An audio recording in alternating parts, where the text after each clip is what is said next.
Yo guys, what is going on? It is Invin here, and today what I am bringing to you all is a video on some essential early game tips for VRising, or sort of like a beginner's guide if you will.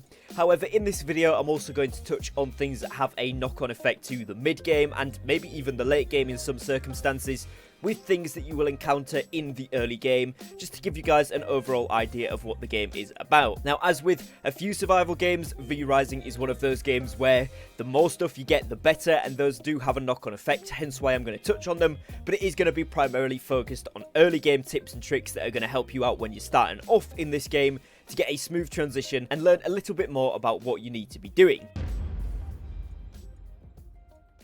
So jumping into this straight away then, the first thing that you're going to want to do is open up your map. And the first area that you will spawn is in one of these bottom graveyard sections here. Now you can pick, once you've started the first section of the game, whether you want to spawn in on the left or the right side of the map. And this will basically just determine your starting location. You can go anywhere from that point. Now this tip is going to be about base location and where are some good places to build your base. As you can see, there is tons and tons of other people's castles around my area, including my own, which is just up here with about 1 million horses in right now because I keep forgetting to take them and bring one back, and you know how it goes. So anyway, we're up here and we've got at least 3 surrounding us, but as you can see, pretty much every castle, bar just a couple of outliers, is going to be on these hill sections or these ridged sections here. So this is what I would recommend to a lot of you guys, is building your base on somewhere where there is a hill section. Now you can see kind of on the map, I'll show you on the guy above me his base here because it's a little bit easier to see without all of my stuff in the way. But essentially you've got a ramp. These little sections here, the breaks in it are ramps. You can build stairs on those which have a door at the top and a door at the bottom. Essentially like an airlock if you played Rust, so that if you are on a PvP server it is much harder to raid you. You've got to go through 2 doors as opposed to 1. So that's a really big bonus, and of course, with this one particularly, there's just one way up. And then you go down here, and you've got the same infrastructure you can do on 2 sides, and that means you can go in and out of the base 2 ways, and you've got to defend basically those 2 ways the best. Now again, this hill's a bit more structured, so you've got a 1 point where you can reach once, then a little one where there's 2 ways up, and then the biggest bit where there's 3 ways up, etc, etc. So I'll just show you guys kind of what I mean by this airlock system. If we go out one of my doors here, you can see the door that I've got right now with a pink seal just means servant locked, so I won't go into that too much this video. It just means servants can't walk through it and open it to leave you susceptible to a raid. But essentially you can go out this one, and then you've got the staircase down, and that's this one here that leads into the next section. If we look at that on the map, you guys can see just underneath my character model there is kind of like that little ramp section. You can then see, obviously, I've expanded kind of outwards here, and I've built another section down the pathway, and I've built my way gate and all that kind of good stuff. But it gives you a nice area, and to be honest, there's not really any bad areas in terms of hills that you can do, because you can pretty much destroy everything. And moving on to the second point from that then is ruins. Ruins will be the remnants of these wall type things you can see, maybe just the fractured bottom parts that have got kind of covered in moss. And you will often find these on these hilltop locations when you first spawn in. And honestly, you might find a really good location that's covered by those. And if you're like me, initially you will avoid building there. Except from you can actually destroy these ruins, and I would recommend doing it because they give you a very good amount of stone for a very easy way to access it, especially early doors when you're trying to construct some of your refinement and crafting stations. You'll need a lot of stone, plus for obviously all of the walls, the floors, so definitely do destroy castle ruins if you see them. They are super useful. Now the next thing that we're going to look at here is just into one of my bookcases or chests if you've got them, and this tip is going to be on do not throw anything away. Everything in VRising is needed for something, whether it be clay, whether it be plant fibers, whether it's different types of flowers, stones, wood, everything you get, bones, blood essence, is all needed for pretty much something down the line. Now, one way to illustrate this particularly well, and this is a heads up, skip to the next tip if you don't want spoilers, you can craft pretty early on this blood rose ring once you get yourself the workbench up and running, and as you will see, you need blood roses for that. Also, later in the game when you unlock the blood rose potion, you will see that you need blood roses for that also. Now that doesn't come straight after it is a little bit further into the progression, and it's essentially a health pot, but that does show that, you know, you can reuse things for multiple different functions, and you're going to pretty much need everything. Only recently, I made a video yesterday on this. If you haven't seen it, go and have a look at that after this video. on the paper press, and the paper press is essentially where you can use sawdust and plant fiber to make paper, which obviously is then used to unlock different researches and different technologies. And that was only something I've got about 30 hours into the game, so there is a lot of stuff that you will need on further into the game, so don't throw anything away, particularly blood essence. The further you level up your castle heart, you will need more of this to fill it, but once that's full, make sure you keep it in a cabinet. I've got a particular one for the kind of blood essence and that type of thing, but make sure you keep hold of all of that, because without going into too many spoilers, there is a lot of recipes that are really, really good mid to late game that require a lot of it, so do keep every single thing that you get. Everything is useful for something. Now, the best places to get copper and sulphur early game is really, really crucial. It's going to be the mine sections on the map. So the Bandit Copper Mine, which if I scroll out here on the Farbane Woods, is kind of the central bottom middle location. Right here, this is the best place for copper. You go inside, there is quite a lot of enemies, but once you've cleared them out, there's lots and lots of copper. There is a boss down the bottom, so a little bit of a spoiler there, but there is a boss. I won't tell you which one if you haven't got there yet, but do be aware he is guarding a few of the copper nodes down the bottom. Of course, you can gather this by walking around, but it's the same for the sulphur as well. On the far middle left side of the Farbane Woods, you will see the sulphur quarry. These are the best locations to get these materials, so if you do need them, do go to there. Obviously, you can get them by walking around, but as soon as you've got yourself a little bit more geared up, you've got a set going on, you've got a decent amount of gear score and such, power level, etc., then you can go into these locations when you're happy to take on a big bunch of mobs, because there is a lot of them there, but there is also a lot of destructibles, a lot of chests, that sort of stuff, so you're going to get copper and a load of other things that you'll need, including paper, flowers. You've got a chance at getting books, you've got a chance at getting copper ingots themselves, so lots of good stuff you can get from this location when you can finally do it. Same with the sulphur mines, but don't rush towards it. Obviously, there is lots of scouting around the world, so try and get your set built up first, as it is going to be difficult, but once you can clear it nicely, then it's a really, really quick way to get your hands on those materials. Now, the next tip is going to be to get your grinder built and up as soon as possible, ASAP with this one, guys, because this is going to be super important. It is how you make stone bricks. So, as you can see here, once you put the regular stone in there, it costs you, well, I've got minus 25% at the moment because I have the matching floor. So, it would be 12 stone for one stone brick, and it also gives you a stone dust. And as you guys will be able to see, then you use the stone bricks to create yourself the castle walls. If we go on here, you need stone bricks and planks. Planks are obviously gained here through the sawmill, so you just put the regular wood in there and it outputs planks.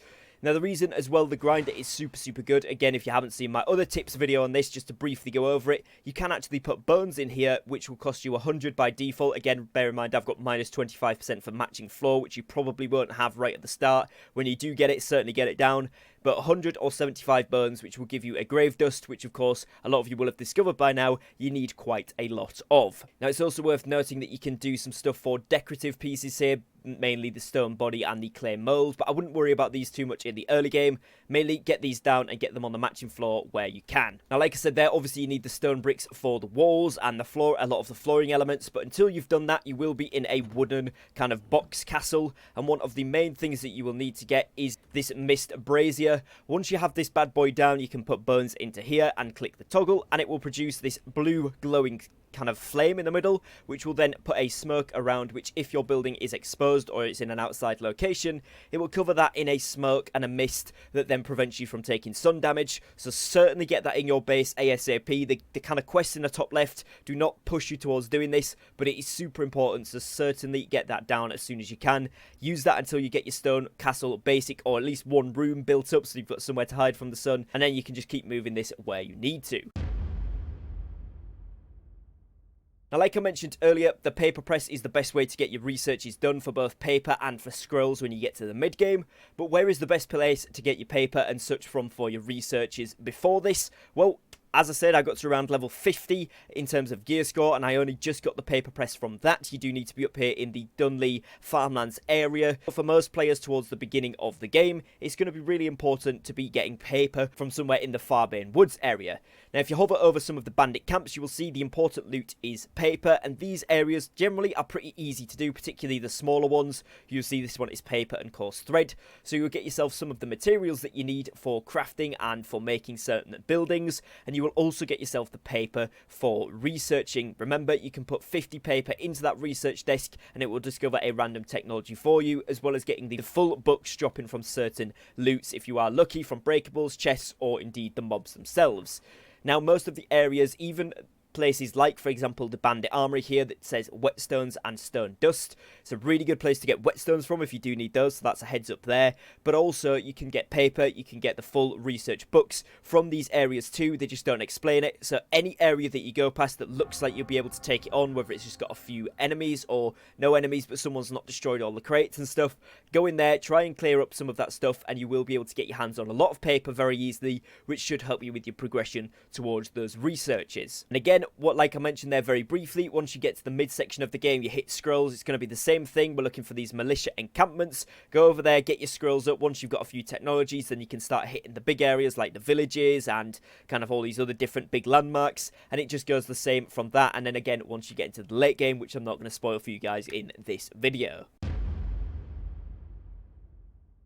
Now, the next tip here is going to focus on killing the correct bosses ASAP. This is a big one which I wish I had known earlier when I started the game. As you guys can see, do look away right now and skip to the next tip if you don't want a heads up on what each of the bosses early game drop, but I'm going to show you guys some of my particular favourite ones, or some of the ones that I think are the most important for you to do early on. So obviously Alpha Wolf, this is a great one to get started. The wolf form is really, really good, increases your movement speed by 45%. Obviously, try and get a horse where you can. That is obviously a lot faster, but this is still a really good alternative, and sometimes you will just teleport, you don't have a horse, or you forget to take it out, and then having wolf form can be really, really useful. Also gives you a good introduction to the boss fights in VRising, which can be quite challenging at times.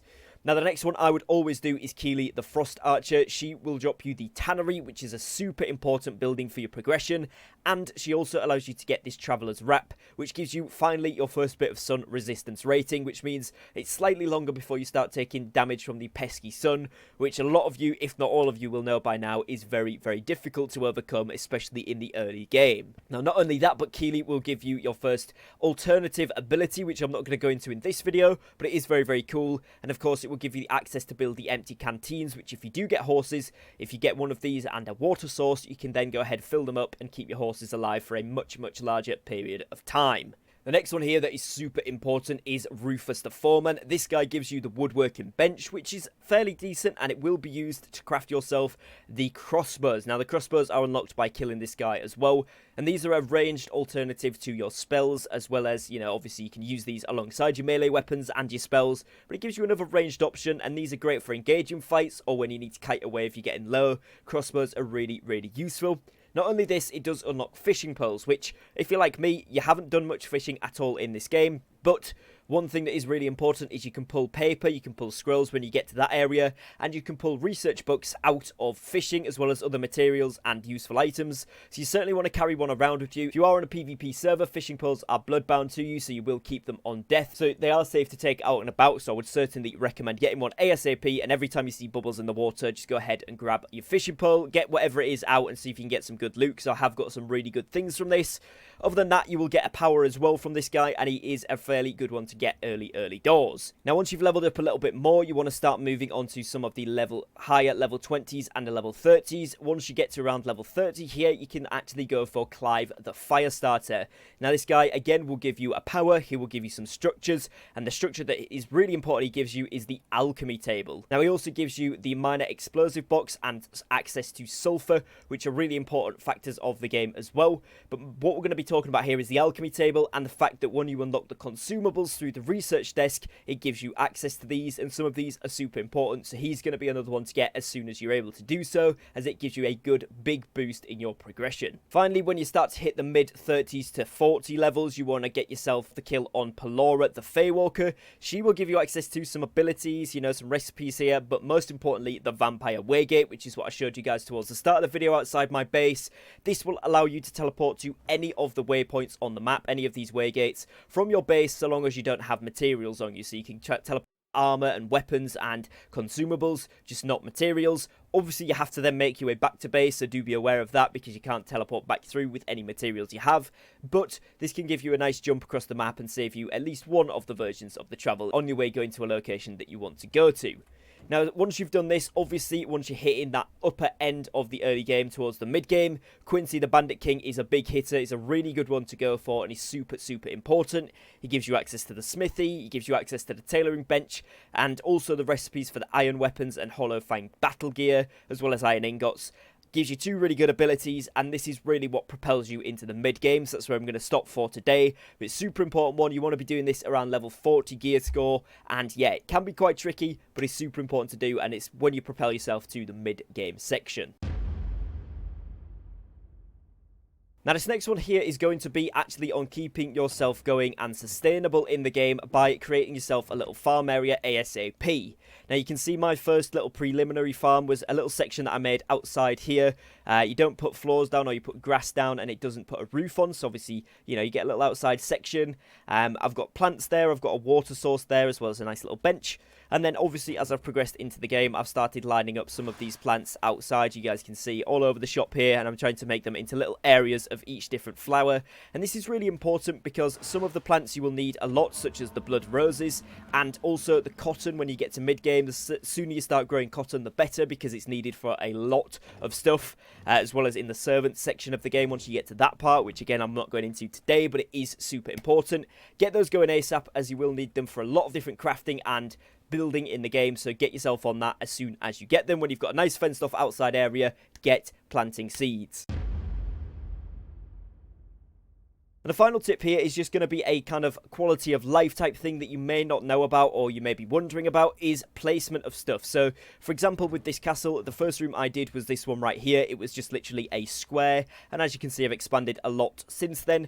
But if you place something and you want to move it, for example, the sawmill is one of the first buildings you built, you can just move it. You simply click into B to go into the build mode, and you can move this building wherever you want, even when it's got stuff inside it. As well as that, you can rotate it and shape up the rooms.